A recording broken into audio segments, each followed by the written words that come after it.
go into here and I'm going to take everyone back to 1972. And this is a film called Pink Floyd Live at Pompeii. And now let me state right up front that I am not a Pink Floyd fan at all. I never have been, and I probably never will be. Now, if I get some facts incorrect, that's probably why. It's because I am not a Pink Floyd fan, I'm afraid. But the film that I'm talking about today, Pink Floyd Live at Pompeii 1972, is a documentary, sort of. But it isn't what it seems. By the way, I'm referring only to the first version, Pink Floyd, Live at Pompeii, brackets 1972. There have been further versions since, but I've never seen them personally, so I can't talk about them.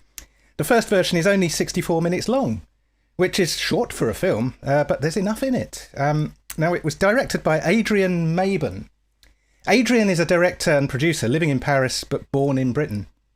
Now, he had originally had the idea to combine visual art and music to make a film featuring modern paintings such as by Magritte or Christo as the visual side and Pink Floyd's music on the sound side. He thought they would go together. Now, it probably wouldn't have worked due to the fundamental difference in the dynamism of a parallel medium versus a serial medium, and that is actually one of the things I did for my thesis at art college. And when he took the idea to Pink Floyd themselves, they didn't really go for it. They were polite, but didn't accept it. So that was the end of that. Or was it? Well, later in the summer, though, Adrian Maben and his girlfriend, they were on holiday in Italy, and they visited Pompeii, the historical Roman town that got buried under an eruption from Vesuvius in 79 AD. Now, in the evening, he realised he'd lost his passport. So he retraced his steps, including going back to the amphitheatre very late at night, about 8 o'clock. And it was in the amphitheatre that he was overcome with the impression of it as the light was fading into the crepuscule hour. The insects were echoing, and the ancient atmosphere was very, very evident, and it just overcame him. He then knew that this was the place for the film. Now, as the idea developed, he realised it was a good one, and it was in stark contrast with almost any other rock or pop music related film at the time. Most rock music films were either a recording of an actual concert, or they were silly and not particularly strong collections of slapdash ideas that all featured the band in various zany sketches or scenarios, or they might consist of simply a film crew following an artist around, capturing episodes opportunistically, and then editing it all together to make a film.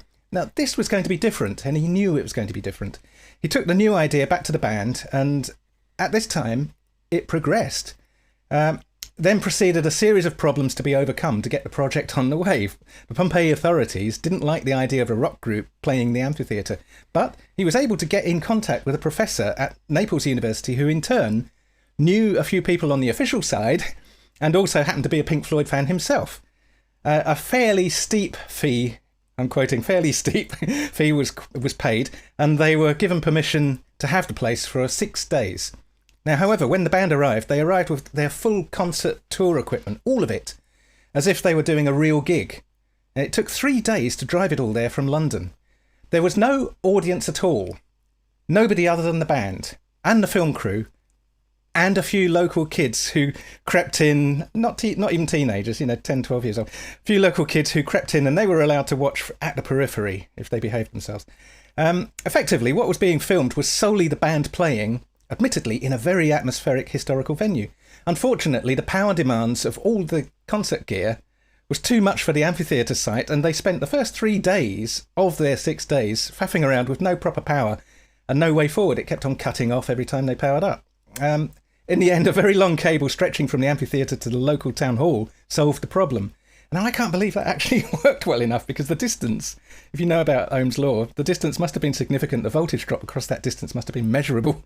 So they were lucky it supplied enough power at all. Once up and running, it became evident that it was a good idea to bring all their touring equipment. The band's performance really responded to the atmosphere of the amphitheatre and the heat and the dust and the grit of late summer. Well, it was October 1971. And the stone walls gave a far better sound than they could have got in the studio. The whole of the filming was shot on 35mm stock. 35mm. After the last day, the band packed up and left leaving Mabon to pay the hotel bills, which he couldn't. He'd run out of cash. He was also worried about the continuity of the rushes that they'd shot so far because they'd left intentional gaps to fill later with something. Now, hopefully the band would agree to provide opportunities to shoot more material later. And in the end, the band went to Paris to shoot 2 songs in a studio using Transflix, which is a front projection procedure. That, by the way, they weren't that happy with it, but the band didn't like the effect of the Transflix front projection, but it was too late, so they had to run with it. In the meantime, to make things even worse, a few cans of film had gone missing between Pompeii and Paris, still never to turn up.